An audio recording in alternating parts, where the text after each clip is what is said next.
수험생 여러분 안녕하세요. 상크유자스입니다. 이번 영상은 공무원, 경찰, 소방, 수험생분들과 제가 학습 상담을 해보면은 이제 종종 같은 강의 인강을 다시 나중에 들어야 하는지 관련 부분을 상담을 요청하시는 분들 많이 계십니다.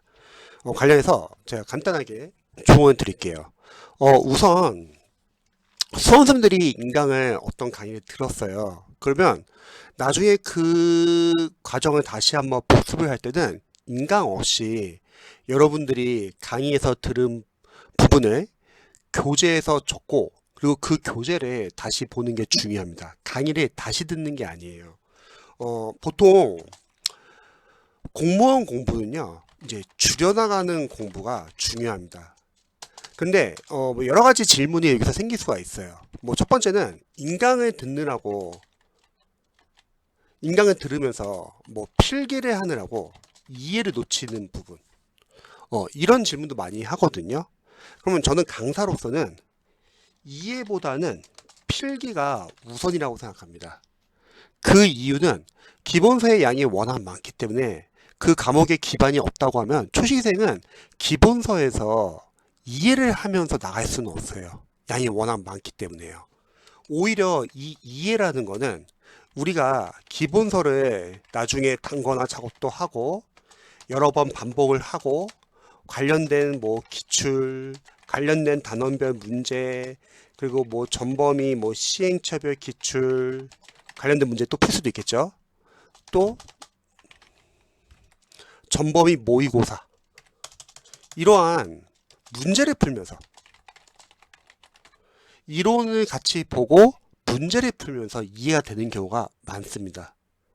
그리고 만약에 기본서에서 우리가 어떤 개념이 이해가 잘 안 됐다고 할게요. 그래도 넘어가도 괜찮은 이유는 그 부분이 중요한 내용이면은 어차피 기출이나 문제풀이 과정에서 여러 번 문제화돼서 나오기 때문에 반복을 하다 보면 이해가 될 수 있습니다. 그러니까 이해가 중요한 건 아니에요. 기본서 단계에서는요. 오히려 필기를 해주세요. 필기를 하는 이유는 그 교재를 나중에 우리가 복습을 할 때 인강을 안 보기 위해서입니다. 그래서 필기를 하느라고 이해를 놓치는 거는 너무 걱정 안 하셔도 될 것 같아요. 또 특정 공부법은 막 인강을 같은 강의를 뭐 여러 번 보라고 권유하는 공부법도 있을 거예요.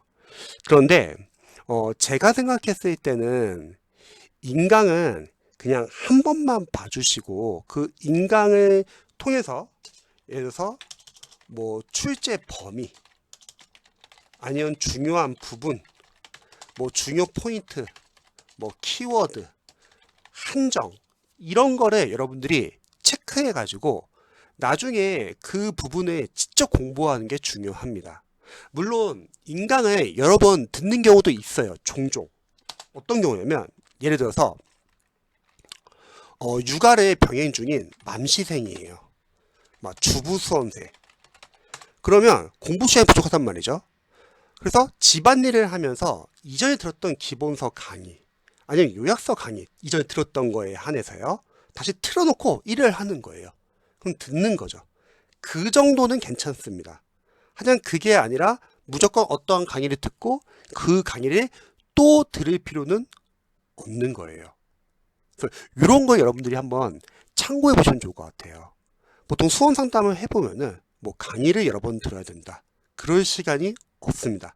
강의는 그냥 한 번만 듣고 여러분들이 그 강의를 들은 걸 바탕으로 자신이 직접 계속 복습을 해주고 관련된 문제에 적용을 하고 그리고 정리를 하다 보면 이제 이해가 되는 겁니다. 그리고 잊지 마세요. 줄여나가는 공부가 중요합니다. 인강만 많이 듣는다고 해서 수험생들이 실력이 느는 게 아니라 그 인강을 들은 걸 바탕으로 본인이 스스로 정리를 하고 문제 적용 연습도 해보고 틀려보고 분석을 하는 거죠. 이건 출제 범위가 어딘지, 중요 포인트 키워드는 무엇인지, 출제자는 어떠한 의도로 한정을 내는지 이런 걸 체크를 하면 오답 패턴도 알 수 있다는 거죠. 그래서 인강은 한 번만 들으시기 바랍니다. 또한 마지막으로 초시생분들이 인강 배속 관련해서 또 질문 많이 주시는데 저는 생각했을 때 그 과목에 기반이 없으면 처음 인강을 들 때는 그냥 정석으로 그냥 들으시기 바랍니다. 근데 만약에 그 과목에 기반이 생겼어요. 그러면 뭐 배속 강의는 나쁘지는 않을 것 같아요. 근데 그게 아니고서는 그냥 정석으로 들으시면 좋을 것 같습니다.